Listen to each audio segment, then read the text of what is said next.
नमस्कार दोस्तों, break exam में आप सभी का स्वागत है। आज का वीडियो आप सभी के लिए बहुत ही ज़्यादा इम्पोर्टेंट है, क्योंकि आज के वीडियो में हम हड़प्पा सभ्यता से जुड़े हुए उन सभी महत्वपूर्ण फैक्टों को देखेंगे जो आपके आने वाले परीक्षाओं में पूछे जाते हैं। तो चलिए वीडियो शुरू करते हैं। यदि आप नए हैं तो चैनल को लाइक और सब्सक्राइब जरूर कर लीजिए, और यदि आप इस वीडियो का PDF प्राप्त करना चाहते हैं तो प्लीज़ हमारे टेलीग्राम चैनल, जिसकी लिंक हमने डिस्क्रिप्शन बॉक्स में लगा दी है, उस टेलीग्राम चैनल पर आप जुड़ जाइए। वहाँ से आपको इसका PDF मिल जाएगा। तो आप नीचे लगी हुई लिंक को ज़रूर ज्वाइन करिए। तो चलिए वीडियो शुरू करते हैं। हड़प्पा सभ्यता यानी सिंधु घाटी सभ्यता। हड़प्पा सभ्यता भारत की एक प्राचीन सभ्यता है। कार्बन 14 जैसी तकनीक से इसकी तिथि 2400 ईसा पूर्व से 1700 ईसा पूर्व मानी जाती है। लेकिन इसी क्रम में विश्व में अन्य सभ्यताओं का भी विकास हुआ। वो कौन कौन सभ्यताएं थी जिनका विकास हो रहा था? पहली है नील नदी की सभ्यता, मिस्र की सभ्यता, टिग्रिस की सभ्यता। ये मेसोपोटामिया की सभ्यता के पास हो रही, मेसोपोटामिया सभ्यता इस नदी के किनारे हो रही थी, टिग्रिस नदी। उसी प्रकार मिस्र की सभ्यता नील नदी के किनारे विकसित हो रही थी। उसी प्रकार से होंगहो नदी, ये चीन की सभ्यता इस नदी के किनारे हो रही थी विकसित। और है चौथी हड़प्पा सभ्यता, ये सिंधु नदी के किनारे विकसित हो रही थी। तो ये महत्वपूर्ण सभ्यताएं थी जो सिंधु घाटी सभ्यता के समकालीन कही जा सकती हैं। तो चलिए देखते हैं हड़प्पा सभ्यता यानी सिंधु घाटी सभ्यता की खोज कैसे हुई। तो 1856 में कराची से लाहौर के मध्य रेलवे लाइन के निर्माण के दौरान बर्टन बंधुओं द्वारा हड़प्पा स्थल की सूचना सरकार को दी। इसी क्रम में 1861 में अलेक्जेंडर कनिंघम के निर्देशन में भारतीय पुरातत्व विभाग की स्थापना की गई। तो 1861 देखिए, यहाँ पर दो इम्पोर्टेंट पॉइंट हैं। 1861 में अलेक्जेंडर कनिंघम इन साक्ष्यों को न समझ सके। 1921 में दयाराम साहनी ने हड़प्पा खोजा, और 1922 में रखालदास बनर्जी ने मोहनजोदड़ो खोजा। जॉन मार्शल ने 1924 में इसकी जानकारी सबको दी। तो दो तीन महत्वपूर्ण यहाँ पर फैक्ट आ गए आपके कि 1921 में दयाराम साहनी ने हड़प्पा, 1922 में मोहनजोदड़ो, और 1924 में जॉन मार्शल जो इसके महानिदेशक थे, उन्होंने इसकी जानकारी सबको दिया। उसके बाद हड़प्पा सभ्यता का सामान्य परिचय देखते हैं। हड़प्पा सभ्यता को आद्य ऐतिहासिक युग में रखा जाता है। आद्य ऐतिहासिक युग वह युग होता है जहाँ का लिखित साक्ष्य तो प्राप्त होता है, लेकिन अभी उसे पढ़ा नहीं जा सका। अभी उसे हमने पढ़ नहीं पाए, या अभी उसे हम पढ़ नहीं सके हैं। तो उस साक्ष्य को आद्य ऐतिहासिक युग के बारे में रखा जाता है। यहाँ के लोगों की लिपि थी भाव चित्रात्मक। तो यहाँ के लोगों की जो लिपि थी, जिस लिपि में यह लिखते थे, यह भाव चित्रात्मक थी। मतलब इनकी लिखने में कुछ न कुछ भावनाएं जरूर इसमें सम्मिलित हुआ करती थी। इस सभ्यता की जानकारी हमें यहाँ की मुहरों सिलखड़ी से मिलती है। तो यहाँ की अधिकांश में जो मुहरें बनी थी वो सिलखड़ी नामक या सेलखड़ी नामक धातु से बनी थी। यह सभ्यता आर्यों से पूर्व की सभ्यता है। यह जानकारी हमें यहाँ के मृद भांडों से मिलती है। तो यह सभ्यता है जो आर्यों के पहले की सभ्यता से है इसका संबंध। इस सभ्यता के लोगों ने तांबे का उपयोग सर्वप्रथम हथियार के रूप में किया। तो तांबे का उपयोग सर्वप्रथम इस सभ्यता के लोगों ने हथियार बनाने में किया। और ये तांबा बनता कैसे था? तो तांबा टिन को मिलाकर कांसा बनता था। तो याद रखिएगा, इस समय कांसा बनता था। कांसा एक धातु है जो कि दो धातुओं को मिलाकर बनाई जाती थी, तांबा व टिन।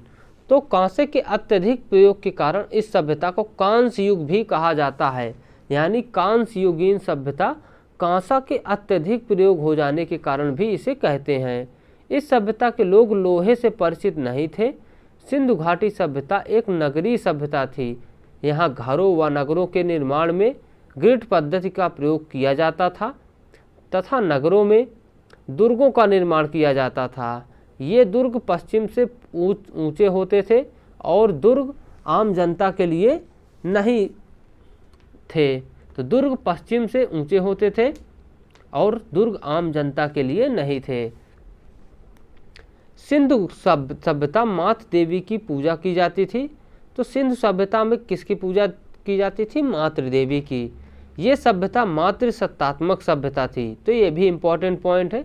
जहाँ पर भी आपको ये अंडरलाइन या ग्रीन कलर का दिख रहा है, ये सारे ही इम्पोर्टेंट पॉइंट है। यहाँ से आपकी परीक्षाओं में प्रश्न पूछे गए हैं।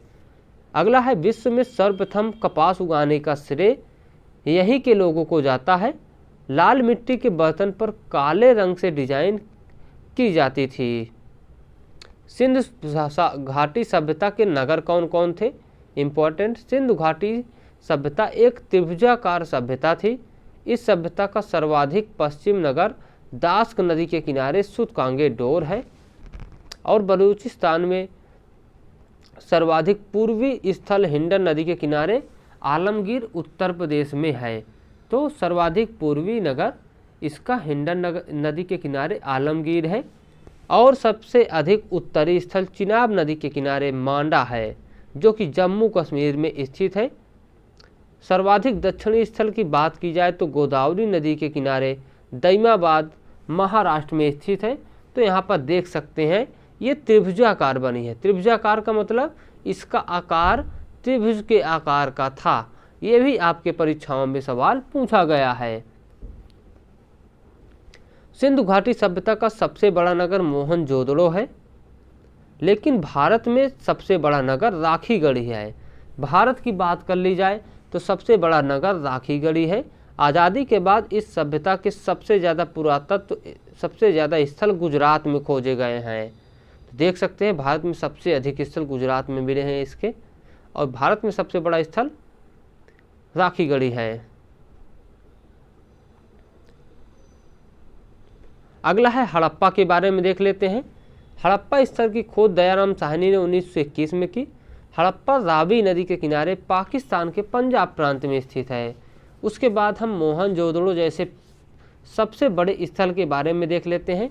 इसकी खोज राखाल दास बनर्जी ने 1922 में की। मोहनजोदड़ो सिंधु घाटी सभ्यता के किनारे पाकिस्तान के सिंध प्रांत में स्थित है। इसे मृतकों का टीला भी कहा जाता है। यह विशाल आयताकार स्नानागार यहाँ से मिला है। पुजारी की मूर्ति मिली है मोहनजोदड़ो से। नर्तकी की मूर्ति भी मोहनजोदड़ो से मिली है। पशुपतिनाथ की मूर्ति मिली है जिस पर गाय, भैंसा, हाथी, गैंडा, चीता, भेड़ के तस्वीरें बनी हुई हैं। तो यह काफ़ी ज़्यादा मोहनजोदड़ो इम्पोर्टेंट है। यहाँ से इतने सारे बड़े बड़े फेमस चित्र मिले हुए हैं। अगला है लोथल। लोथल की खोज रंगनाथ राव ने की। यह गुजरात से भोगवा नदी के किनारे, तो गुजरात में भोगवा नदी के किनारे स्थित है। लोथल सिंधु सभ्यता का बंदरगाह है। हाथी दांत यहाँ से मिला है और चावल के दाने के साक्ष्य लोथल से मिले हैं। यहाँ पर एक बंदरगाह भी है, वो भी यहाँ से मिला है क्योंकि यह बंदरगाह ही था गुजरात के किनारे में। तो याद रखिएगा लोथल सिंधु सभ्यता का बंदरगाह था। चंदहुदड़ो देख लेते हैं। चंदहुदड़ो की खोज मैके ने की। यह सिंधु घाटी के किनारे पाकिस्तान में सिंध प्रांत में स्थित है। यहाँ से मनके बनाने के कारखाने मिले हैं। अगला है कालीबंगा। यह राजस्थान में स्थित है। तो कालीबंगा की खोज अमलानंद घोष ने की। यह राजस्थान में घग्गर नदी के किनारे स्थित है। यहाँ से अग्निकुंड के साक्ष्य मिले हैं, जूते हुए खेत के साक्ष्य मिले हैं और नक्काशीदार ईंटें मिली हैं। उसके बाद बनमाली। तो बनमाली देख लेते हैं। बनमाली रंगोई नदी के किनारे हरियाणा में स्थित है और यहाँ से मिट्टी का हल मिला है। तो याद रखिएगा इसे बनावली भी पढ़ते हैं और बनमाली भी पढ़ते हैं। यह हरियाणा में रंगोई नदी के किनारे बसा हुआ हड़प्पाई शहर है। उसके बाद धौलावीरा मोस्ट इम्पॉर्टेंट है। धौलावीरा लूनी नदी के किनारे गुजरात के कच्छ जिले में स्थित है। यह 3 भागों में बटा एकमात्र नगर है, अपवाद है, जो कि 3 भागों में बटा है। इसमें जल प्रबंधन के लिए यह काफ़ी ज़्यादा फेमस है। नदी नालियों के लिए प्रसिद्ध है, क्योंकि इसकी जल व्यवस्था बहुत ही ज़्यादा उत्तम प्रकार की थी। अगला है सुरकोटदा। तो सुरकोटदा भोगवा नदी के किनारे स्थित है। तो सुरकोटदा भोगवा नदी के किनारे स्थित है और घोड़ों के साक्ष्य यहाँ से मिले हैं। और कोटदीजी सिंधु नदी के किनारे स्थित प्रांत है। उसके बाद रंगपुर मादर नदी के किनारे स्थित हड़प्पाई गुजरात में स्थित है। तो मादर नदी के किनारे गुजरात में स्थित है रंगपुर। उसके बाद रोपड़ सतलज नदी के किनारे पंजाब में स्थित है। और राखीगढ़ी, तो राखीगढ़ी घग्गर नदी के किनारे हरियाणा में स्थित है। मांडी की बात कर ली जाए तो उत्तर प्रदेश के मुजफ्फरनगर में स्थित है। यूपी पीसीएस में यह पूछा हुआ क्वेश्चन है मांडी, याद रखिएगा, पीसीएस 2021 में मांडी शहर पूछा गया है किस नदी के किनारे स्थित है या कहाँ पर स्थित है, तो उत्तर प्रदेश में। सनौली उत्तर प्रदेश के बागपत में, यहाँ से मानव संविधान के साक्ष्य मिले हैं। उसके बाद देख लीजिए टिन अफगानिस्तान से यहाँ पर आयातित होती थी और लाजवर्थ मेसोपोटामिया से आयात किया जाता था।